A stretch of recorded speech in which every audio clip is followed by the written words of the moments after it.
Selanjutnya nih pertanyaan, wah enak paling enak bagiannya satu sama ya.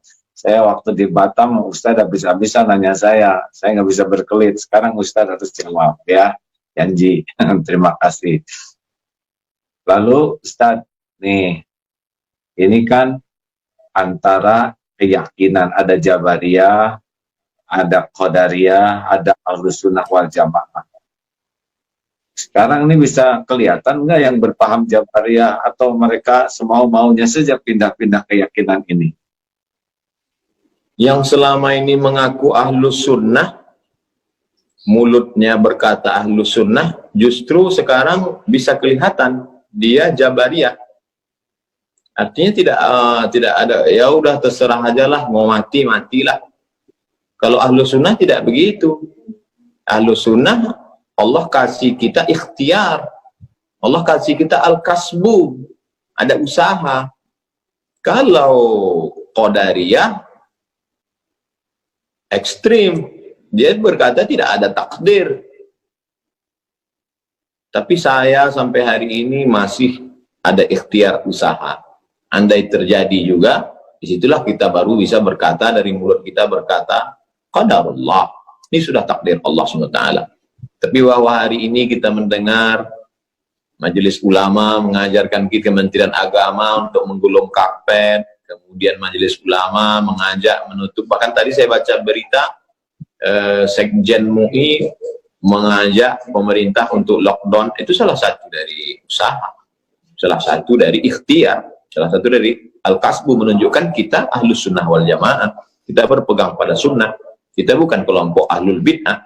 Ahlul Bid'ah waktu itu kan Jabariyah, Murji'ah, Qadariyah, Syiah, Mu'tazilah, keluar dari Ahlus Sunnah. Kita berpegang kepada sunnah Rasulullah SAW. Jadi jangan ragu-ragu untuk menyempurnakan ikhtiar. Ihris ala ma yanfa'uk wasta'in billah wala ta'jaz. Itu saja, bersungguh-sungguh manfaat, jazakumullah khairan, minta tolonglah kepada Allah dan janganlah bersikap lemah. Iya. Ya kan gitu Ustaz? Ustaz sudah hafal dalilnya. Baik, nah sekarang Ustaz, kan situasi semakin berat begini nih. Kelihatannya kepatuhan umat kepada ulama itu ada poin tersendiri nggak Ustaz? Seperti sekarang ya, sebetulnya kan bagi yang sudah daerah merah begini, kalau tidak ke masjid sebetulnya tidak rugi sama sekali, niat sudah dapat pahala. Biasa ke masjid, kita akan tidak ke masjid karena uzur juga dapat pahala. Kemudian kita menjauh dari kemudaratan dapat pahala. Tidak mencelakakan orang lain dapat pahala. Patuh kepada ulama juga pahala. Jadi sebetulnya luar biasa dalam keadaan begini kalau kita betul-betul pakai hati dan kejernihan berpikir. Gimana menurut Ustaz bahwa ya kita ke majelis ulama tuh ada poin khusus tidak tuh? Kita beragama ini bukan ikut perasaan, tapi berdasarkan ilmu. Makanya la ilaha illallah di awal ayatnya fa'lam. Fa'lam. Itu kasihan. Fa'lam, berilmulah. Ada ilmunya. Fa'lam annahu la ilaha illallah. Berilmu tentang la ilaha illallah. Makanya tadi saya tunjukkan kitab 50 sifat. Jadi Imam Al-Qusairi melarang orang uzlah kalau tidak punya dua ilmu. Ilmu akidah, ilmu fikih. Kalau hanya modal nekat uzlah, nanti di tempat uzlahnya dia tidak selamat dari godaan setan. Bisa-bisa keluar bukan menjadi orang bersih hati, malah jadi dukun. Jadi kalau nggak punya akidah yang benar, tidak punya fikih yang benar, uzlah hasilnya jadi dukun ya. Nah sekarang ini banyak orang modal perasaan. Perasaan saya nggak enak karena meninggalkan masjid. Perasaan saya nggak enak karena nggak sholat Jumat.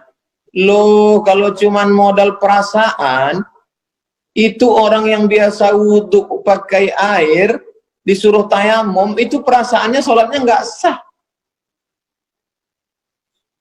Orang yang terus sholat 4 rakaat zuhur, pertama kali kosor, itu banyak kita alami ketika bawa jamaah umroh. Wah, nggak enak kosor ini, rasa nggak sholat. Ini pakai perasaan. Iya, iya, iya. Jadi harus pakai ilmu, bukan pakai perasaan ya. Baik, Ustaz. Jangan marah sama saya, Ustaz. Ya. Kami memang gaya bicaranya begitu di Sumatera, karena banyak gunung, angin kencang. Baik, alhamdulillah. Nah, saudara-saudaraku sekalian, para pendengar ini senang sekali ini ya, dengan Ustaz Abdul Somad bisa dapat banyak ilmu. Nah, Ustaz, kemudian dalam situasi yang berat seperti ini, kemudian ya seperti yang tadi dikatakan, kepatuhan kepada ulama itu di dalam Islam seperti apa nih kalau ulama sudah mengeluarkan fatwa? Sampai sejauh mana kepatuhan itu punya nilai dan tidak patuh itu merupakan keburukan? Ati Allah, ta'ala kepada Allah, wa ati'ur Rasul, ta'ala kepada Rasulullah SAW, wa ulil amri. Dalam tafsir ulil amri itu, di antara ulil amri adalah ulama. Lalu kemudian dalil yang kedua, Nabi SAW tidak meninggalkan dinar dan dirham. Nabi tidak meninggalkan istana kursi emas. Yang ditinggalkan Nabi adalah al-ulama warasatul anbiya. Ulama pewaris para nabi. Jadi kalau seandainya kita hidup di zaman Nabi, kita ikut Nabi Musa. Ikut zaman Nabi, ikut Nabi Isa, ikut zaman Nabi, Khatamul Anbiya, ikut Nabi Muhammad SAW. Sekarang Nabi sudah meninggal. Yang kita ikut siapa? Pewaris para Nabi. Siapa? Ulama. Jadi dua saja. Kita ulama berijtihad, atau kita orang awam ngikut ulama. Saya bukan ulama. Saya orang awam. Saya cuma suka baca buku-buku ulama dan mendekatkan diri pada ulama, maka saya ikuti fatwa ulama, fatwa tuan-tuan guru, fatwa Majelis Ulama Indonesia, karena saya merasa diri saya bukan ulama. Jadi kalau ada di antara masyarakat mengatakan, ini nggak benar nih MUI, berarti dia ulama di atas MUI.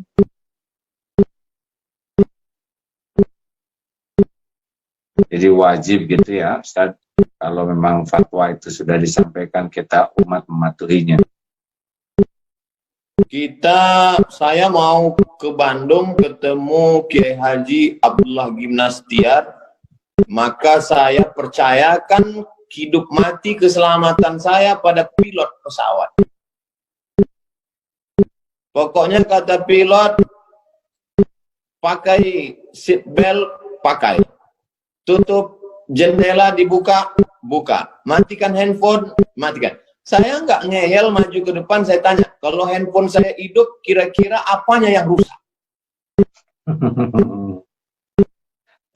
Kenapa ketika dengan pilot kita hormat, nggak ngeyel, tapi kenapa dengan ulama kita melawan? Baik, baik, baik. Luar biasa. Alhamdulillah.